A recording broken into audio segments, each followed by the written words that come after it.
Olá a todos, espero que estejam bem. Então, hoje vamos continuar com o nosso tema da parentalidade. Começámos a semana passada, não é? Com os desafios, e hoje vamos para a nossa segunda parte, para os estilos parentais, e vamos ver a forma como cada estilo se manifesta, digamos, portanto, as características destes estilos, não é? O impacto nas crianças e, obviamente, também nas famílias. Depois, já sabem também que o próximo live é sobre os castigos e as recompensas, não é? E tudo também o que daqui vem, também o positivo e o negativo de cada um deste tipo de comportamentos dos pais. Então, na semana passada, se lembrarem, falámos sobre os desafios, não é? Sobre algumas das dificuldades nesta tarefa de ser pai, de ser mãe, não é? Sobre as coisas boas, a satisfação, mas também sobre todos estes desafios, não é? Na realidade, neste tato de educar, não é? De fazer crescer, de transmitir valores, não é?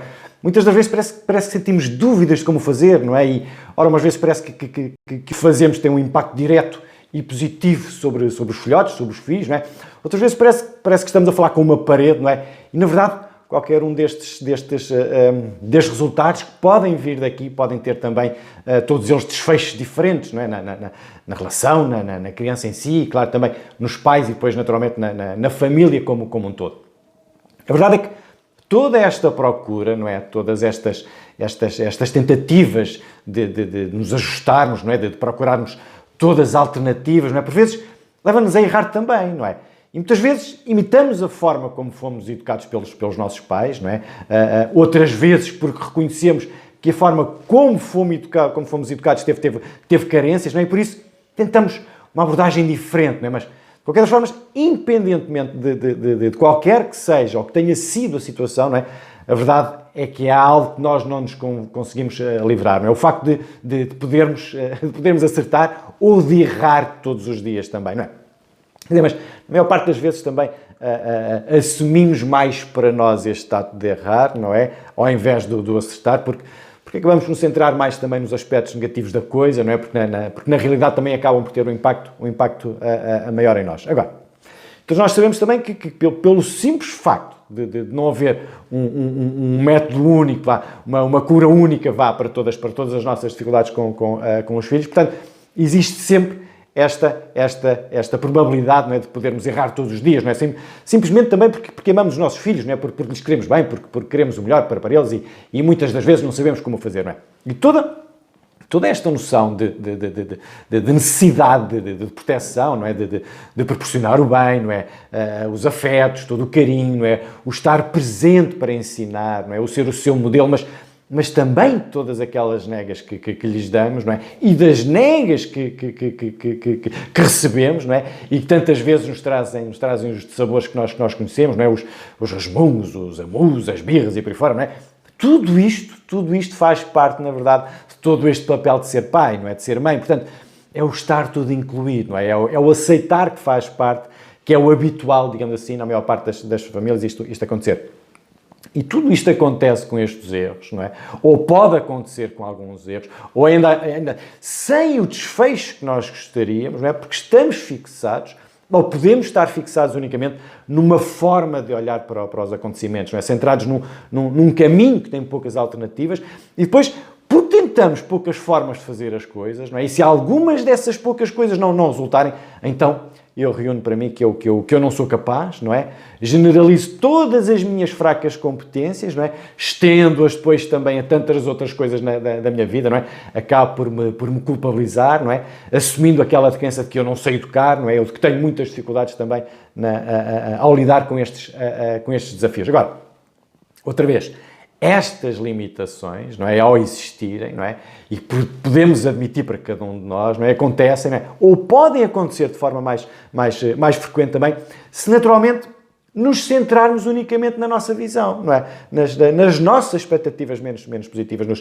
nos nossos desejos, nos nossos quereres, não é, e se deixarmos de lado aquilo e muitas vezes nós desconhecemos isto, não é, se deixarmos de lado aquilo que pode ser importante para a criança, mas que na realidade eu ainda não conheço sequer, não é? Porque estou tão centrado em mim, naquilo que eu quero fazer acontecer, não é? Da única forma que eu conheço para fazer aquilo acontecer, que me esqueço de olhar de uma de uma forma diferente para o outro, não é? Para a criança, para a forma como ela está a reagir ao que eu lhe estou a propor, porque, grosso modo, também eu acabo por lhe conferir desde logo como se fosse uma pré-capacidade, uma pré-competência para fazer algo que ela própria pode ainda não estar sequer preparada para o fazer ou sequer ainda ter já recebido qualquer instrução de como o fazer. Portanto, é como se nós víssemos na criança, digamos assim, um espelho daquilo que eu sou, não é? E interrogamos, se é tão simples para mim, porquê é que não há de ser para ela, não é? Agora, por exemplo, vamos aqui um exemplo rápido que pode ilustrar que algumas vezes, quer dizer, já não digo a maior parte das vezes, mas algumas vezes não conhecemos sequer as motivações da criança para um determinado pedido, não é? E de uma forma muito liminar também, muito castradora também às vezes, simplesmente negamos esse seu pedido, sem tentar sequer perceber os porquês da existência daquele pedido, não é? Ou porque é que esse seu pedido é entendido como sendo tão importante para a criança naquele preciso momento. Então, o exemplo. Vamos imaginar que negamos então um determinado pedido à criança, não é? Vamos imaginar um doce. Não é? A criança pede um doce e nós negamos. E daqui nasce uma birra, não é? E nós não validamos aquele comportamento, porque para nós é desajustado, não é? A birra incomoda-nos, não é? É o chorar, é o espernear, são os gritos, o bater, o partir, não é? Mas e aqui entra o busilis da questão, como se costuma dizer, não é?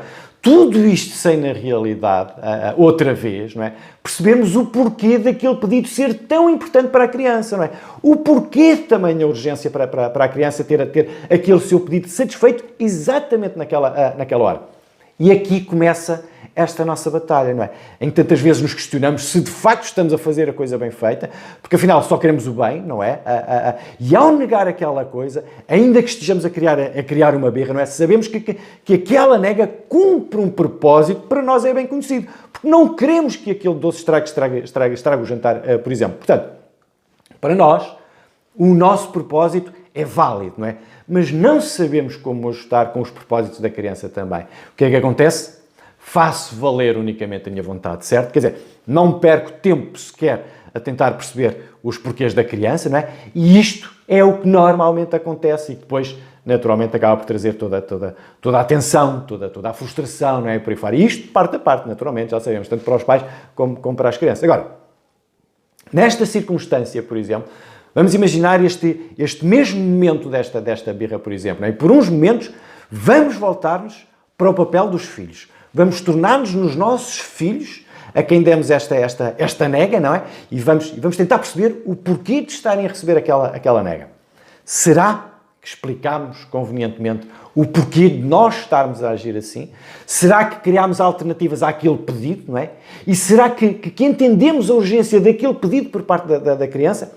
E será que conseguimos arranjar uma solução intermédia, alternativa àquele seu desejo pelo doce, não é? Até se cumprir na totalidade? Portanto, temos aqui apenas 2 ou 3 formas distintas de olhar para a questão, não é? Sem que se parta de imediato para a nega, para a negação, não é? Criando aqui uma negociação, não é? Por si só, por ela só, pode eliminar toda esta tensão. Depois, com todas estas alternativas, não é? Acabamos por criar uma abordagem diferente às crianças, quer dizer, uma forma de entendimento diferente, uma forma de aceitação diferente também, ou seja, toda uma forma diferente de gerir os desejos, não é? As frustrações, quer nossos, quer da criança também. Portanto, regra número 1, ou regra número 1000, não importa também, não é? Considerar que poderão haver mais do que uma forma de resolver um problema e aceitar que aquilo que eu sei, que aquilo que eu penso e como entendo as coisas podem ser totalmente diferente da forma de ser e de pensar dos meus filhos.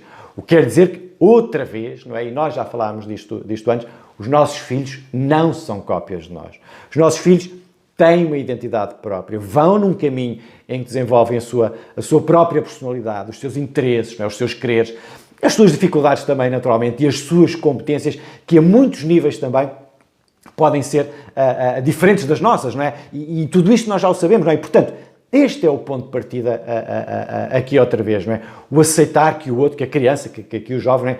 Podem ser em certa parte, ou mesmo totalmente diferentes de nós. E isto, naturalmente, é para respeitar, é para reconhecer, é para respeitar e aceitar. E aqui também outra vez, não é? Também outra vez que tudo nasce, não é? E é aqui que tudo se transforma também. O respeitar também enquanto indivíduo. Portanto, olhar para os filhos não com uma noção de posse, não é? Ou de torná-los uma cópia de nós, não é? Mas respeitando, não é? E aceitando todas as diferenças que possamos estabelecer entre nós e eles, não é? E validar as suas próprias competências, não é? Por mais diferentes que sejam das nossas. E este é parte do nosso papel também, não é? Descobrir estas diferenças, mas acima de tudo, e isto é importantíssimo, descobrir as competências daquilo que os distingue.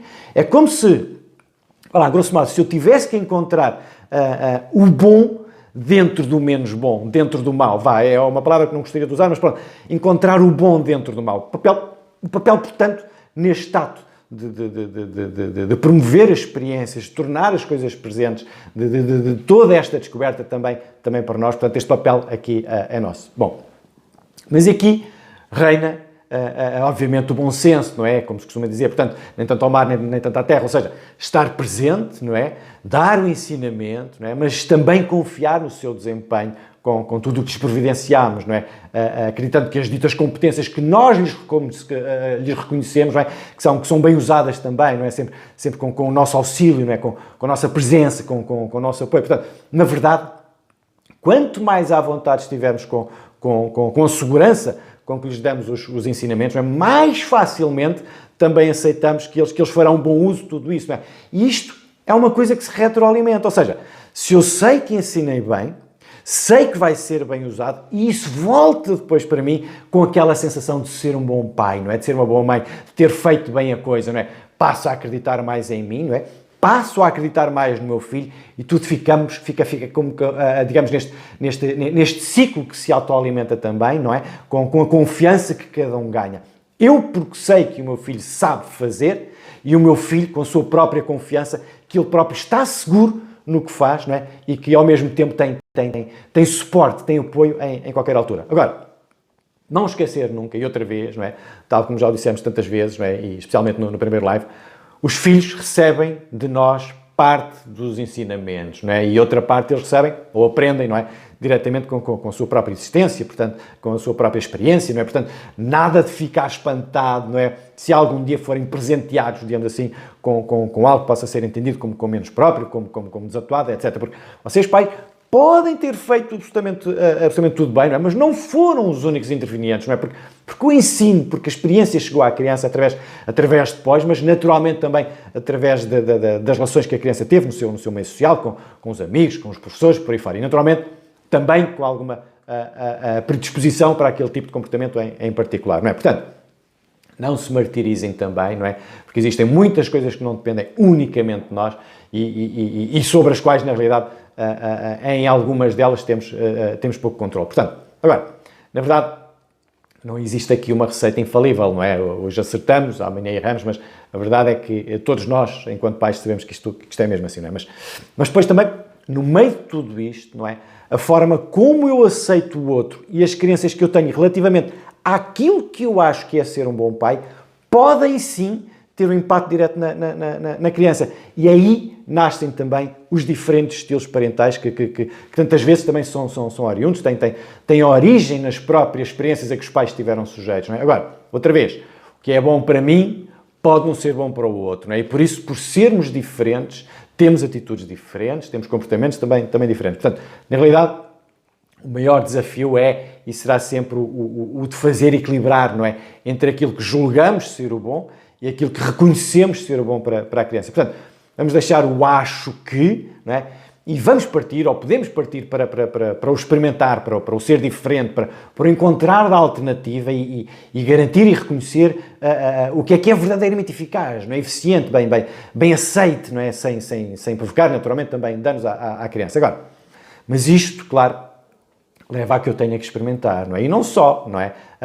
Que tenha que dar a experimentar e, ao mesmo tempo, confiar que a criança irá ser capaz em algumas destas alternativas que lhe estou a propor, que vai encontrar uma que se adequa à sua forma de ser, de pensar, não é? Portanto, aceitando tudo isto, não como uma imposição, mas de uma forma ativa, digamos assim, aceitando, não é? Fazendo uso da coisa em si e tornando-a útil também para si. Mas, lá está. Esta digamos, é uma procura que tem que ser feita por nós, não é?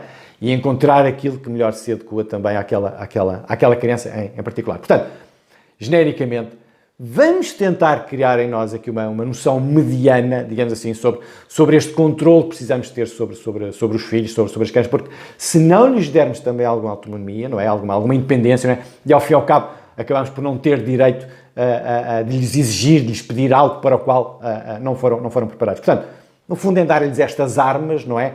Para elas poderem fazer sozinhas aquilo que gostaríamos que fizessem, não é? E tantas vezes lhes pedimos sem que estejam ainda preparadas para o fazer, não é? E não esquecer também que aqui, naturalmente, é muito importante sempre o reforço, não é? O incentivo, não é? O apoio, o suporte, não é? O estar presente para ajudar, para encaminhar e para corrigir, obviamente, também, mas de uma forma em que validamos todo o empreendimento da criança também, todo o seu esforço, toda a sua motivação também. Ok, então, vamos lá então, finalmente, aos estilos parentais. E aqui, atenção, aqui o objetivo não é mudar ninguém, não é mover ninguém de um estilo para o outro, mas sim trazer o reconhecimento que os pais podem fazer de onde se inserem, não é? E de todo o impacto que cada estilo tem sobre as crianças, sobre a família, para que haja aqui também uma consciencialização dos benefícios e, naturalmente, dos riscos também, das ameaças que cada estilo parental pode trazer. Ok, então, vamos aos termos. Temos o autoritário, ok?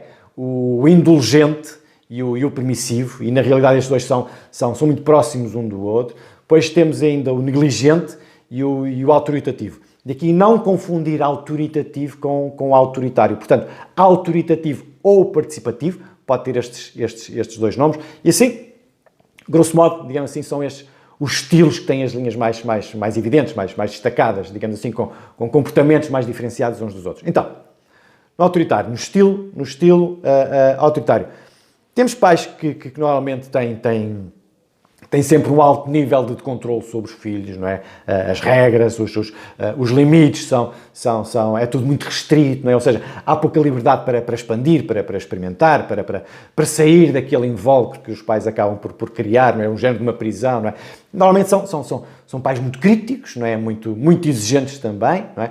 Poucas vezes são consideradas as opiniões, os interesses da criança e normalmente também não oferecem muito apoio, ou orientação, suporte, ou o que quer que seja. Portanto, são pais que normalmente são também muito vigilantes, não é? A qualquer tipo de falha dos filhos, não é? Para depois poderem fazer uso da punição, do castigo, da palmada, não é? Para fazer valer a sua autoridade, não é? O seu poder, o seu controle. E claro, outra vez aqui, não é? Tal como temos sempre falado, especialmente no primeiro live também, não esquecer, não é? O que é visto é copiado. Portanto, ainda que os filhos tenham as suas próprias características, não é? Construam a sua própria personalidade, nós, enquanto modelos, temos esta capacidade para os ajudar a construir também os seus valores, não é? De acordo com os nossos ensinamentos, com as nossas regras por aí fora. Mas, quer dizer, atenção, outra vez, não vamos esquecer também das tendências próprias que as crianças têm por si. Portanto, enquanto indivíduos, também naturalmente diferentes dos pais. Portanto, aqui neste estilo autoritário, naturalmente, há uma tendência para pais autoritários poderem ter, naturalmente, igualmente, filhos com as mesmas características, não é? É uma possibilidade. Claro que não é uma condição exclusiva, não é? Mas existe esta tendência aqui, assim como em qualquer outro estilo, naturalmente. Depois, o indulgente e o permissivo. Então, os pais indulgentes são aqueles tipos de pais em que parece que pode estar sempre tudo bem, não são exigentes com regras, com deveres, com obrigações, mas também oferecem uma orientação muito pouco limitada, não é? Com pouco apoio, fazem pouco uso, digamos assim, do seu papel de modelo. É quase como,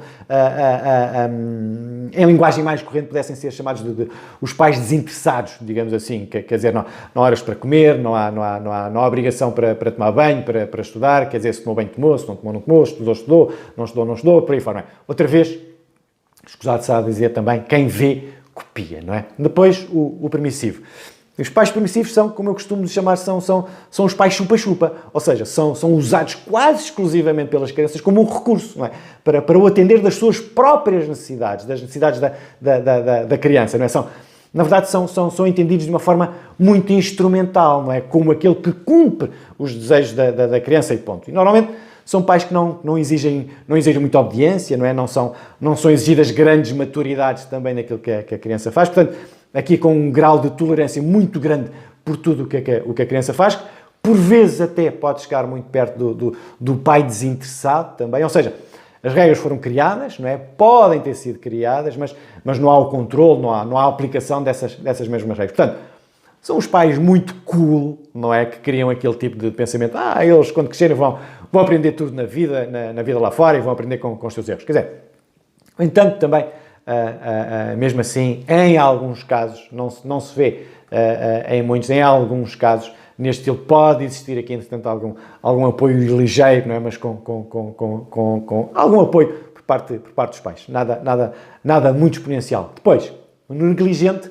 temos pais que não se envolvem propriamente nas suas funções parentais. Há aqui uma grande responsabilização ao longo da vida da criança, do seu desenvolvimento, do seu acompanhamento, e das poucas coisas que são satisfeitas acabam por se prender muito com a satisfação das necessidades básicas, a alimentação, a ida à escola, a saúde básica, mas nenhuma destas por si só acaba por ser mais acarinhada do que qualquer outra. Portanto, são os pais ausentes, são os pais distantes, os pais aliados, os pais que não se comprometem, em que normalmente os filhos acabam por ficar por conta própria, sem apoio, sem qualquer tipo de orientação, quer dizer, não há regras, e por isso também não há nem recompensas nem punições, E por isso mesmo também, tantas vezes aqui neste estilo, os comportamentos estão desajustados, Porque não se conhecem regras absolutamente nenhumas. Depois, temos então o autoritativo, ou o participativo. São os pais que juntam, digamos, o melhor dos dois mundos. Ou seja, são pragmáticos, ou seja, criam as regras, ajudam na sua criação também, ajudam na sua aplicação e por isso, porque reconhecem também as potencialidades e as dificuldades das crianças, permitem-se ser também mais flexíveis e também mais atentos naturalmente também. Depois, os limites, as regras, tudo isto é sempre muito claro, muito bem definido, mas ao mesmo tempo toda a autonomia e independência nas crianças é também promovida, E normalmente este tipo de parentalidade transmite aqui uma sensação de controle, de poder, de ser capaz, de ser autossuficiente, Depois, a nível familiar, o clima familiar normalmente é uma coisa assim com calor afetivo, Há uma comunicação positiva, Há aqui, portanto, um otimismo generalizado dentro de toda a família. Portanto, são aquilo que consideramos também os pais justos, os pais seguros, os pais presentes, solidários, atentos, envolvidos, envolvidos não só no progresso, mas também nesta procura pelo esbater das dificuldades dos filhos. Portanto, o que é que temos aqui neste estilo, assim, grosso modo? A regra, o limite, mas também a compreensão, a procura da alternativa, o acompanhamento, a participação, o empenho, digamos assim. E outra vez, quem vê, copia, Ok, então, genericamente, aqui temos assim os estilos parentais, A forma como cada um é visto, como cada um é praticado, como é sentido, E alguns dos muitos efeitos que cada um deles pode ter. Agora, é escusado dizer também que cada um destes estilos, por serem diferentes uns dos outros, tem, obviamente, a particularidade de passar a informação de forma diferente, de fazerem gerar sentimentos, emoções, comportamentos de forma tendencialmente diferente uns dos outros, E é aqui que a avaliação dos pais naturalmente pode ou deve mesmo entrar, Onde é que eu me insiro, Qual é o estilo com o qual eu me identifico maioritariamente, Porque, na realidade, pode haver aqui um ligeiro misto de uns e de outros, mas no todo haverão sempre mais traços de um que acabam por se destacar mais dos outros. Portanto, e inserindo-se em qualquer um destes estilos, sem qualquer tipo de julgamentos também, será que, por vezes, pedem aos vossos filhos comportamentos que são típicos de um estilo parental diferente daquele que é praticado por vós? Ou seja, por exemplo, será que se forem permissivos, e tudo permitirem aos filhos, têm também a legitimidade de pedir aos filhos, de exigir aos filhos que sejam cumpridores no que quer que seja? Portanto, acima de tudo, esta análise, Esta análise é importante, Este saber ser autocrítico, O saber olhar para o que é que eu sou, como é que eu faço, E todas as implicações que daqui vêm também. Portanto, Se eu souber como eu sou, não é? Se eu fizer esta autoavaliação, não é? Consigo perceber onde é que eu posso mudar, onde é que eu posso melhorar, não é? O que é que eu posso proporcionar de diferente, não é? Se fizer alguns ajustes, não é? Também, naturalmente, encontrar as necessidades dos outros, porque não esquecer que isto tem sempre duas vias, não é? A dos pais e a dos filhos, das crianças, não é? E é este equilíbrio que se pretende, não é? Entre as necessidades dos pais e as dos filhos, não é? Os interesses de ambos e, naturalmente, as dificuldades de ambos também, das crianças e dos pais. Portanto, é criar aqui, digamos, uma simbiose, não é? O ser aberto o suficiente para perceber também que se pelo menos eu tentar uma forma diferente de olhar, de processar, de fazer as coisas, posso também ter resultados diferentes. E olhem que existem sempre muitas surpresas positivas quando fazemos estas novas tentativas, não é? Quando criamos formas diferentes, não é? Porque ao fim e ao cabo, com a diferença, estamos também a criar um estímulo novo para a criança, não é? A permitir que ela própria entre em contato com a noção de que as coisas podem ter vários formatos, não é? Que as coisas podem ser resolvidas de diferentes maneiras também. Portanto, e no fundo, é este juntar, digamos assim, é este encontrar daquilo que sabemos que precisa ser feito, não é? Mas ao mesmo tempo encontrar aqui também a forma de o levar a ser feito de uma forma livre de tensões, não é? Sem a sensação da obrigação, não é? Levando a criança a perceber o porquê daquilo ter que ser feito, o porquê daquilo precisar de ser feito, mas sempre com esta procura no estimular da sua adesão, não é? E isto é papel nosso, não é? Esta procura ativa pelas necessidades dos outros, não é? Dos interesses, das dificuldades, das competências dos outros. E depois, com toda esta reunião, não é? Com toda esta reunião conseguimos todo um desenrolar completamente diferente, não é? Encontramos depois na criança toda aquela sensação de eficácia, não é? De ela se valorizar, não é? Porque consegue fazer as coisas, não é? Sua autoestima valorizada também, não é? O saber que sabe, não é? Depois tudo isto estendido a tantas e tantas outras coisas das suas vidas. Portanto, é um ciclo depois sem fim, tanto no ponto positivo como no negativo também, naturalmente. Portanto, outra vez, e vou reforçar, não é? A escolha fica sempre a cargo dos pais, não é? E é importante esta autoanálise da forma como eu acho que estou a conduzir a minha parentalidade, não é? E em caso de necessidade de ajustar, não é? Procurando o melhor e mais justo também para todos, não é? Criando oportunidades, não é? Diminuindo as diferenças, não é? Promovendo sempre aqui todo o desenvolvimento, com tudo de bom daqui pode vir também. Bom, ficaram aqui os principais, os estilos parentais, não é? E fiquem a saber também que isto foi apenas um pequenino apontamento, não é? Porque envolve muito, mas muito mais do que tudo isto. Portanto, para a próxima vez, o nosso próximo live será a continuação do tema da parentalidade, não é? Mas desta vez com os castigos, com as recompensas também, claro. E vamos ver também que nem sempre com uma punição vem uma coisa má e nem sempre com uma recompensa vem uma coisa boa também. Mas fica para depois vermos no próximo live, que depois também, naturalmente, vamos anunciar. Portanto, obrigado por terem assistido. Hoje vamos ficar por aqui. Obrigado a todos, fiquem bem. Até depois. Obrigado.